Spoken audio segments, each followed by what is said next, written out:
Okay, hi. So today I'm going to be teaching about DNA replication and using a replication fork. I have these steps listed out here. A big replication fork and then a smaller scale replication fork. So let's get started. So first, I'm going to start out with the smaller replication fork here. So the first step is that the initiator protein is going to bind. So we have a smaller replication fork with two strands. And so the initiator proteins are going to bind right here. So these red dots here that I'm making are indicating our initiator protein. And what those are going to do is those are going to pry our DNA strand apart to make this. So that's an helicase. An enzyme is going to do that. So yeah, that is first step 1 and 2. So step 3 is, before we get to step 3, I'm going to explain the difference between a leading and a lagging strand. So as you can see, I have it labeled here. Sorry, gonna cut. So we have the 5' end and the 3' end, and then our 3' end and our 5' end. And so the replication fork, we have a divider here, and then an arrow going from left, and right direction, meaning the replication fork is bidirectional, so it can go either way. And so this strand right here I have started, that is our leading strand, because, and then this is our lagging strand, meaning that we can't have this where the 3' starts be our leading strand, because if that was our leading strand, we'd basically, like, you can't replicate like this way, because we'd like get stuck. So replication is going to go this way, and then replication is going to go this way. And then, so that is that. So I will label these. So this strand is our leading. This strand is our lagging. This strand is our leading. And this strand over here is our lagging. So now that we have that all set, we're going to go to step 3, which step 3 says that our signal binding proteins are going to bind. So basically, we're going to have our signal binding proteins bind, and primase is going to begin replication. So here we have what's called a fragment. So this is like a fragment of our DNA nucleotides here. And like you could say, that's a fragment. This is a fragment. So our primase is going to be in replication. So we already have that here, where our nucleotides are binding to the end of our replication fork, and it's going to be beginning replication. So these are replicating. So then nucleotides are added to the 3' end by the DNA polymerase.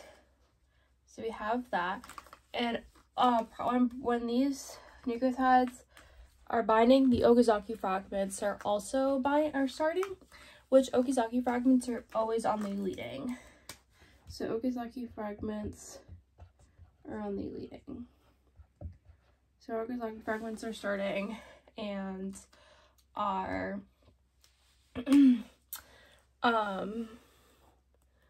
sickle binding proteins are binding. and primase on enzyme is beginning replication.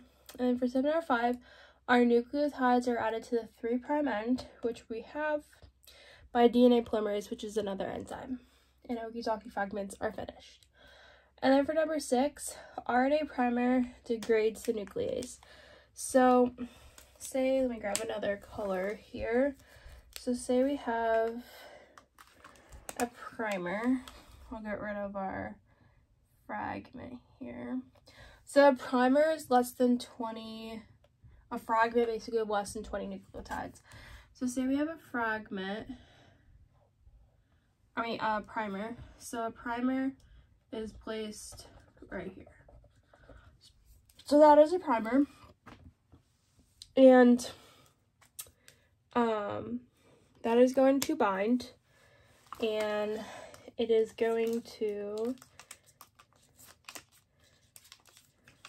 change our sequence. So this would become U. So it's going to become RNA nucleotides. So U, A, C, G, C, T, and then U.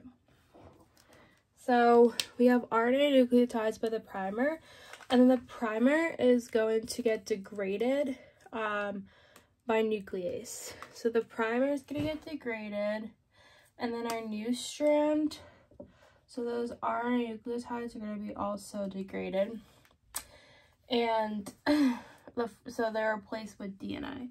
So then they would become T, A, C, G, G, T, C, A, and then G for those. And then, so say if we had, so that's basically that.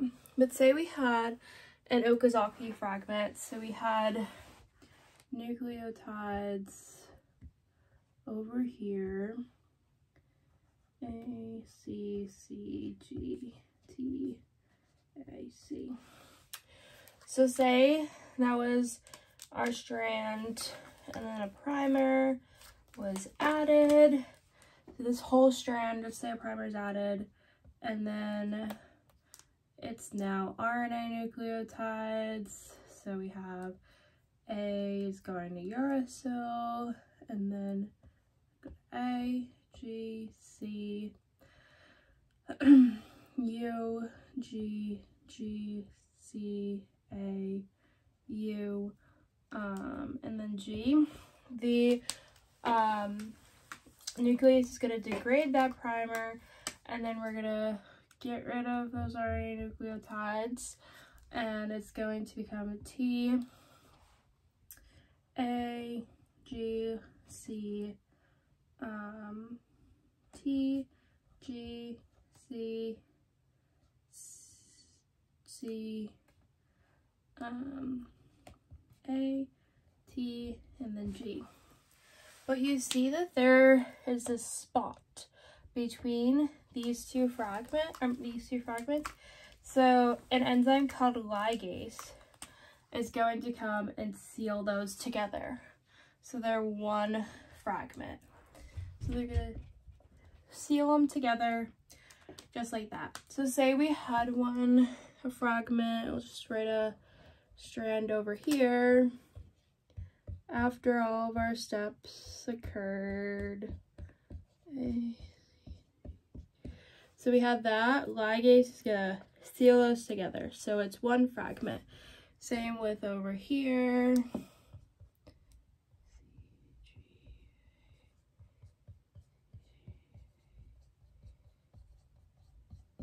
Ligase is gonna seal those together right there.